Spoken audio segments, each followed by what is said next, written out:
everyone. Welcome to Make Moments Matter, a music education podcast where I share lesson ideas, songs, games, and inspiring things for your elementary music classroom.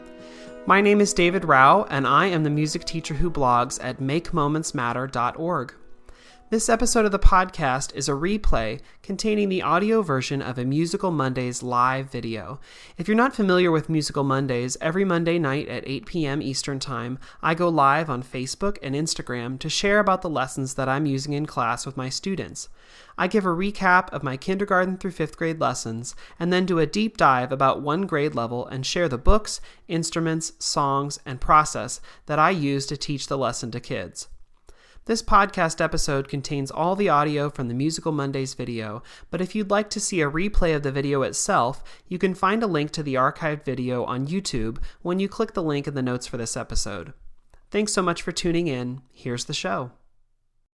Hey everyone, my name is David Rao, and I'm the music teacher who blogs at makemomentsmatter.org.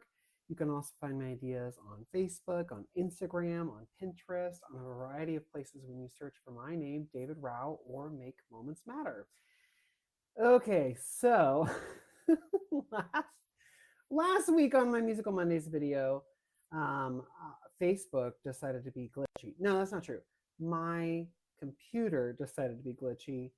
It is maybe not the newest computer. It is an old computer. It is being held together by prayers and dreams and rubber bands and Mod Podge. In fact, the reason there might be issues is there may be Mod Podge in it. I don't know. Anyway, so if you're on Facebook watching this, could you tell me if you can hear anything?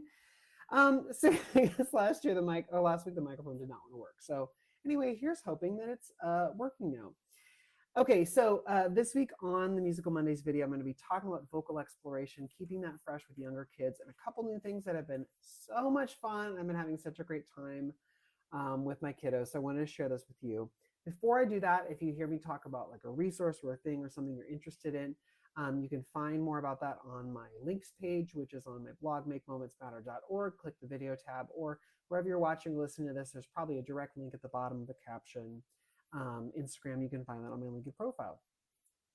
Okay, a couple more things. If you're like, hey, this is really fun to get this training and get these ideas or whatever, but I want to do it in person, where can I do that? Well, I'm going to be in North Central Wisconsin with the North Central Wisconsin ORF chapter. I'm going to be with them this weekend. So if you come to it's Stevens Point at the UW Stevens Point. You can come this Saturday from 9 to 1. Just follow the link on my website and I'll have all the information there. And then let's see, you can also see me if you live in Canada, specifically in Manitoba. I'm going to be in Manitoba October 25th and 26th for the Manitoba Music Educators Association, but then also for the Manitoba ORF chapter, and that's going to be at the end of the month. So coming up, some things that you can be a part of and see. Okay, because my computer was so weird, I'm just trying to double check. Oh, hey, Facebook. Okay, there's the thing. I hope people can hear. I don't know if people can hear. Facebook, can you hear? If you can't hear, let me know. Anyway, so that's coming up. If you want to see me in person, don't just want to see me through a screen, you can see me in North Central Wisconsin this weekend, or you can see me in Manitoba in October 25th, 26th, so the end of the month. Okay, so that's coming up. A couple other things before I jump into vocal exploration. So some of you are probably like, oh my gosh, David, what is that cute sweatshirt of skeletons holding mallets, playing mallets as if they are playing their bones as if they are a marimba. They are. It is adorable. I have been stopped at the grocery store by people being like, oh, cute sweatshirt. And then they realize that the skeletons are playing their own bones.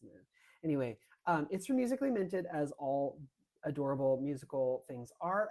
If you want it, you can get it. I put a link in my LinkedIn profile, and it's very exciting. If you put Make Moments Matter, no spaces, at checkout, you can get 10% off. It's very exciting. But anyway, if you go to my LinkedIn profile, you can go and find it. It is actually very, very comfortable. And this like weird dark and light thing is like it's like a texture thing. It's not like I washed it wrong. Like I don't know. It's very comfortable. It fits really well. And if you want to message me and be like, hey, but like actually, you're gonna get the same response. It's a super, super cute sweatshirt. So anyway, go check it out if you're interested. The last thing, the last housekeeping thing. Oh, and by the way, I I don't know if you know this about Musically Minted, but they know their candy corn. And as a candy corn influencer, I'm just gonna say this is I now have sticky notes that are candy corn and music notes. So I'm just gonna say Musically Minted, go buy all their fall stuff because you know that very soon it's gonna like switch to winter holiday stuff. So get it while you can, enjoy it while you can. Okay. The last thing I'm going to say is I'm so excited. I was able to have this amazing conversation with Carrie and Tanya, who are part of the music teacher, or not part of, who are Music Teacher Coffee Talk. And on their podcast, I was so excited to have this conversation with them about what is creativity in Orff Classroom. What does it look like? What are some ways you can get started with that? And their episode just released just this last week. I linked it on my links page, but you should just go subscribe to their podcast. It's Music Teacher Coffee Talk. So if you aren't already subscribed, you should. And the episode that I had that conversation with them is episode 163. So go check it out. It was a really fun conversation, but don't just check out just that episode. Like, listen to them all. They're really good. So go check it out. It just came out. Links on the links page if you want to get to their web page with like all the extras and notes and stuff if you're interested. Okay, let's talk vocal exploration because I find that with my younger kids, they really need that exploration. It's partially to get them up in their head voice. It's partially to explore their range. It's partially to get them trying new things and exploring new things and hearing themselves in new ways and new sounds. And so I think it's so important to get them doing glides and vocalises and trying high and low and exploring what that's like. But I always used to think like, yeah, I should do that. But like, how do I do that in a not hokey way or in a not weird way? And like, how do I do that in a way that I feel comfortable and they feel comfortable? So a couple of things that I have tried, I've done a whole series of digital resources that are like lines drawn on page where like you can trace with your cursor, you can use a little laser pointer, you can move your finger. I mean, there's so many cool things you can do to like follow the shape on the screen. And that's great because students can then see the connection between high on a page and high in your voice and low on the page and low in your voice. So that's one really cool thing you can do with vocal exploration. And these are digital, so you can project them. It's really easy to see. They're all themed. That's something I know I've shared about in the Musical Mondays before, so I won't go too much into that. But if you're interested in those like projectable things, or if you use Google Classroom, you want to use something like that, I link that on the links page to all my digital vocal exploration stuff.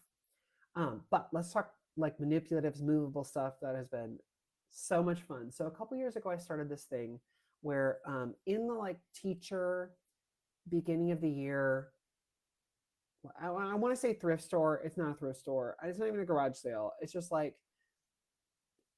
a teacher's getting rid of all their extra stuff and they just dump it on a table in a hallway, you know, before school starts, and you like rummage through and find the good stuff. I always, you guys, I find too much stuff and bring it back to my room. I don't use it all, and so then like a year later I put it on the table again.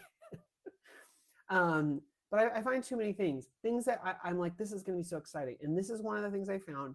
But first, pro tip: if you find like a really big like a tote full of like math manipulatives, or like a nice big tote of like science stuff, and you're like, well, I don't know if I'll ever use that. If it's on this like take and go table, they don't want it. They don't care, right?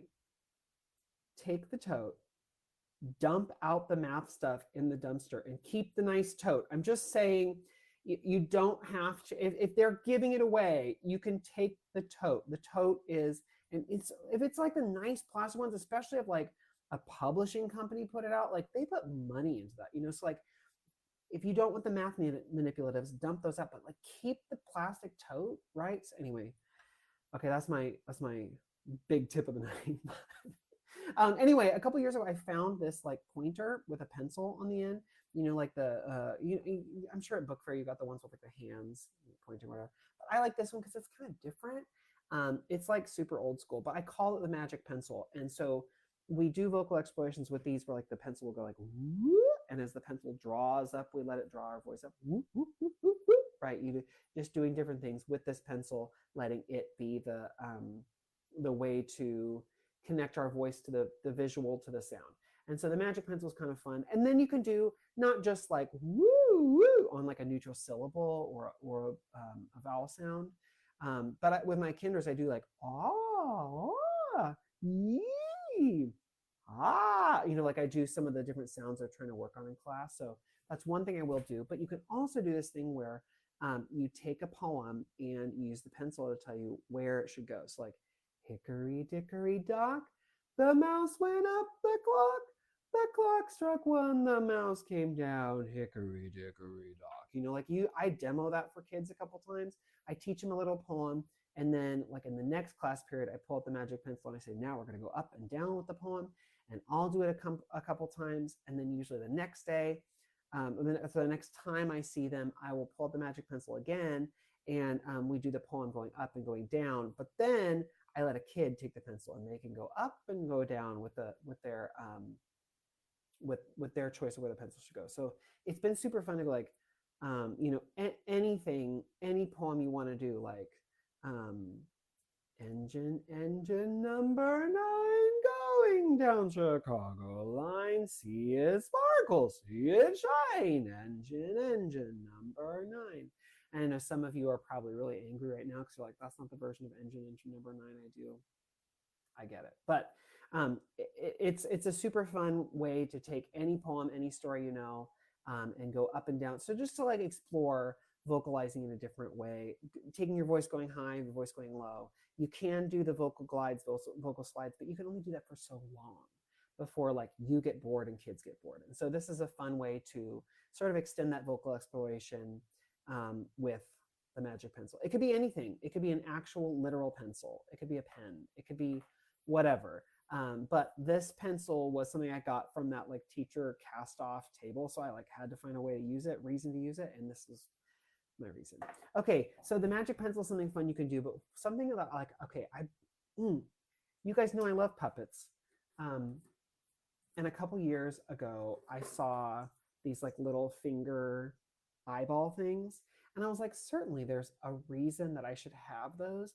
So I bought them. And then I needed to have a reason because like I didn't have any lessons or plans for them. So I was like, well, I guess I'm just gonna like buy the eyeballs. Anyway, so I bought the eyeballs. I think I got like a set of 12 because I got like yellow and blue and red and green and anyway. But I was like, what am I gonna do with these? And I only got like 12 and they're big. And I was like, these aren't gonna fit on kids' fingers. Like, what am I gonna do with these? And then I found that you can buy mini ones. And I found these. Of course, these are on the links page if you don't want to go rummaging around on Amazon or whatever for your own, or US Toy. Anyway, I got a set of 48 mini ones. And these are perfect for kid fingers. They like only fit my pinky. But they are super cute. And I got a bunch of these. So I was like, okay, I can have some. And the kids can have some. Okay, what are we going to do with them? And then I was like, there was a day where I just had like some extra time, like we'd gotten through stuff somehow faster than the other classes or whatever. I don't even remember why, but we had extra time. So I was like, okay, we're just going to like speak in puppet finger language. And this was also fun because like my kids had seen me use puppet, kindergartners at this point, see me use puppets a lot, but had not personally taken them or used them all that much. So the thing I love about this is like an introduction to puppets is it is so simple for them. It's easy for them to put on and wear and use. And there's no way that they're going to break them, hurt them. I'm not worried about them like I would be like my nice Folkmanis brand puppets. So what did we do? I said, I have a little friend here, a puppet you've never met, and I'm so excited. But it's weird because the puppet only speaks in puppet language. And so I don't know if you're going to understand. But you know what you could do is just like whatever the puppet says, like say it back to the puppet and see if that helps. So anyway, so I pull out like my finger with the little eyeballs and they're like, what? And I was like, woo, woo, woo, woo, woo, woo, woo, woo, woo. And so like I'm doing these things with like my hand opening and closing and just like going high or going low. And I love you can like hear the little eyeballs jiggling around. So these were so ridiculous. Anyway, so I got them. And then just imagine all these, like, so then the kids were excited about it and they loved it. So then I said, but you know what? It'd be even more fun if you could speak back as a finger puppet. And they're like, yes, I want. And I was like, but I think these are too big for you. So that's why I have these little ones. And they were like, oh. So I handed them out and just imagine a room full of kindergartners. And I go like, woohoo. And they're like, woohoo. And it's like, it is so funny. And so like I'm doing these like vocalizing things and they're like repeating back to me. And of course I got a video and shared it on Seesaw. I know I talked last week about using Seesaw. Of course I shared this on Seesaw with parents and it was like adorable. But anyway, like a whole room of kindergartners going, woo-hoo, you know. So we started out with like woo woo woo woo woo, like with just woo woo as like the impetus for like where it could go. And then I decided that maybe the puppet was mad. I was like, and then so instead of just like my fingers like closing like a mouth, I've like closed them as if they were teeth. And we tried humming. We tried different sounds, like instead of woohoo, like wow wow. You know, we like made our hand big. We tried like all sorts, like once you get going, there are so many different weird things you can do that are very fun. And then I said, okay, now I need your little finger puppet to find another little finger puppet and they get to have a conversation, but they can only use the puppet language. Of course, kids were like, great, got it. So then they like paired off. And because this like set of the mini ones, it comes with like 5 or 6 different colors. There's like green, pink, purple, blue, and yellow. At one point, there was one class that was like a little rowdy, and I was like, okay, your finger puppet cannot be the same color as another finger puppet. So if you had 2 yellows, they couldn't talk. But if you had a red and a yellow, they could talk. So that kind of helped a little bit with like, they're not just sitting with just their best friends, or they're moving around trying different stuff. That was super fun. Today, I was like, what else could we do? You know, and so I was like, okay, now, because you guys have been coming to the music room for quite a while, I need you to take the little finger puppet on a tour of the music room and explain like, these are the drums, or like, this is where the maracas are. Like you could explain, or like, here's where we put the Kleenexes or whatever. You could explain that in puppet language, except you just can't touch. Because you know, these little finger puppets, they're going to want to touch because they're fingers, but don't let them. Just make sure that they're only looking. The kids were like, mm-hmm.